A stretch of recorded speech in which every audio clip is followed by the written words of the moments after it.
Members of Congress and senior Pentagon officials say the Trump regime appears to be shifting blame away from Defense Secretary Pete Hegseth and onto a Navy admiral for a controversial second strike that reportedly targeted survivors on a suspected drug-smuggling vessel. As criticism grows, Hegseth has repeatedly argued that he stands firmly behind US commanders, insisting they exercised sound judgment during the September 2nd operation, attacks which the international community now brand as extrajudicial killings. It was an attack. It wasn't one strike, two strikes, three strikes.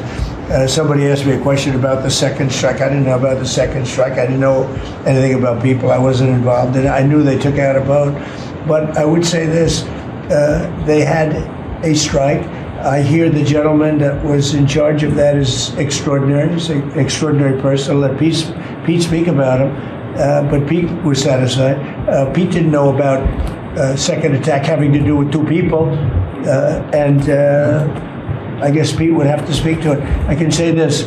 I want those boats taken out. And if we have to, we'll attack on land also, just like we attack on sea. Hegseth had pointed specifically to Admiral Frank M. Bradley, asserting that Bradley, not he, authorized the follow-on attack on the damaged boat.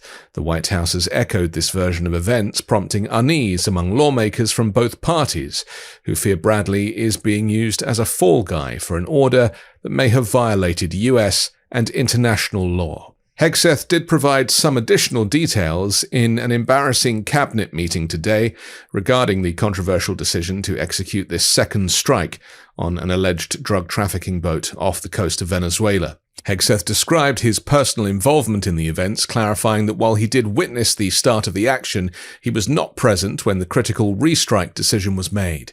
He stated that he watched that first strike, but ultimately did not stick around for the hour or 2 hours afterward, as he had to move on to his next meeting. Hegseth explained that he only learned of the follow-up decision a couple of hours later, asserting that the commander had the complete authority to make that call. I watched that first strike live. As you can imagine, at the Department of War, we got a lot of things to do. So I didn't stick around for the hour and 2 hours, whatever, where all the sensitive site exploitation digitally occurs. So I moved on to my next meeting. A couple of hours later, I learned that that commander had made which he had the complete authority to do. And by the way, Admiral Bradley made the correct decision to ultimately sink the boat and eliminate the threat. He sunk the boat, and eliminated the threat. The Defense Secretary then proceeded to offer a strong defense of Admiral Bradley's action, explaining that the Admiral sunk the boat and eliminated the threat. However, Hegseth's retelling today appears to conflict with the version of events he gave to Fox News just a day after the second strike. As previously reported, on September 3rd, Hegseth suggested he watched the entire operation in real time, saying in an interview, "I can tell you that was definitely not artificial intelligence. I watched it live." During the weird cabinet meeting, Donald Trump also addressed the narcotics crackdown, defending the regime's aggressive policy.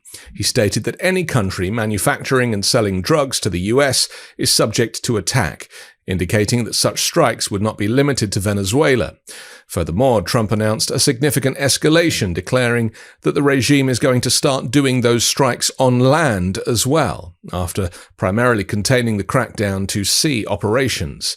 He claimed that the land is much easier, and that the government knows the drug routes, everything about the smugglers, and where the bad ones live. Trump concluded by promising, "So when we start that, we're going to drive those numbers down so low." Trump failed to mention that he has officially pardoned the former Honduran president, who US officials said was at the center of one of the largest and most violent drug trafficking conspiracies in the world. Juan Orlando Hernandez, who served 2 terms as the leader of the Central American nation, had been sentenced to 45 years for conspiring to import cocaine to the United States.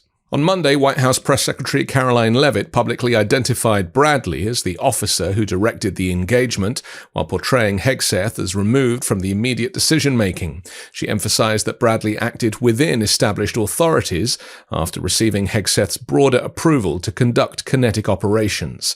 Her remarks appeared to sidestep a Washington Post report claiming that Hegseth personally issued a verbal instruction to eliminate everyone remaining on the vessel. The distancing effort intensified after Donald Trump told reporters on Sunday that he wouldn't have wanted a second strike and said Hegseth assured him he did not tell forces to kill the 2 surviving men. Trump added that he trusted Hegseth's account, but lawmakers have taken notice of the regime's shifting explanations. Democratic Senator Chris Murphy charged that Hegseth was effectively sacrificing Admiral Bradley to protect himself, warning that such behavior erodes confidence throughout the chain of command. Other Democrats pointed to the Washington Post's reporting and suggested that, if accurate, the strike could constitute a war crime. Several Republicans, while less outspoken, also acknowledged that the legal issues surrounding the attack need to be scrutinized. A classified opinion from the Justice Department's Office of Legal Counsel attempts to justify the operation by framing the mission as an attack on drug trafficking infrastructure, specifically cocaine, rather than on individuals. According to that document, anyone killed in the process would be considered either enemy personnel or unintended collateral damage. That rationale diverges from Trump's public statements describing the operations as a direct effort to address overdose deaths in the United States. Bradley is expected to brief lawmakers this Thursday in a closed session. Congressional interest has intensified amid reports that Hegseth told forces in early September to strike the vessel and kill everybody, as the Post alleges. Both the House and Senate Armed Services Committees have launched investigations into a series of recent U.S. military actions against alleged drug smuggling boats in the Caribbean and Eastern Pacific. Hegseth, responding again on Friday via X, accused the press of spreading fabricated stories meant to undermine U.S. service members. He insisted that American operations in the region comply with both domestic and international law and that every step has been vetted by military and civilian attorneys. His comments did little to quell criticism from Senate Democratic leader Chuck Schumer, who labeled him a national embarrassment and demanded that he releases video of the strike and testify under oath. Republican Senator Roger Wicker, who chairs the Senate Armed Services Committee, promised a thorough, methodical investigation. He cautioned that the allegations involve serious charges and that his panel intends to establish the factual record.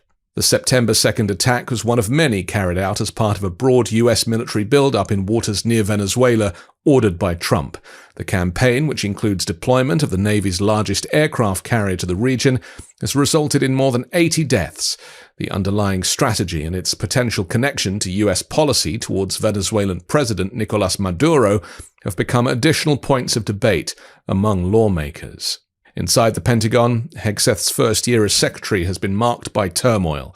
He's rebranded himself the War Secretary, faced accusations of sharing classified information about operations in Yemen through the encrypted messaging platform Signal, and overseen a series of internal disputes that led to the firing of multiple senior aides. A former Pentagon spokesperson, previously a Trump loyalist, described the department earlier this year as being in a state of total chaos and urged the president to consider replacing Hegseth. Despite the controversies, Trump has consistently defended his appointee, saying this week that Hegseth is doing a great job. Meanwhile, Admiral Bradley has continued rising within the military hierarchy. 1 month after the disputed strike, he was promoted from head of Joint Special Operations Command to Commander of U.S. Special Operations Command. As congressional committees prepare for classified briefings and additional hearings, lawmakers from both parties stress that they do not yet know whether the Post's reporting is accurate. Still, they agree that allegations of a deliberate strike on survivors raise profound legal and ethical questions that must be answered. I'm Anthony Davis. You can find me on the 5 Minute News YouTube channel and podcast, on Wednesdays co-hosting Uncovered, and on Sunday on The Weekend Show with MeidasTouch. Love this video? Support independent media and unlock exclusive content, ad-free videos, and custom emojis by becoming a paid member of our YouTube channel today. You can also gift memberships to others. Let's keep growing together.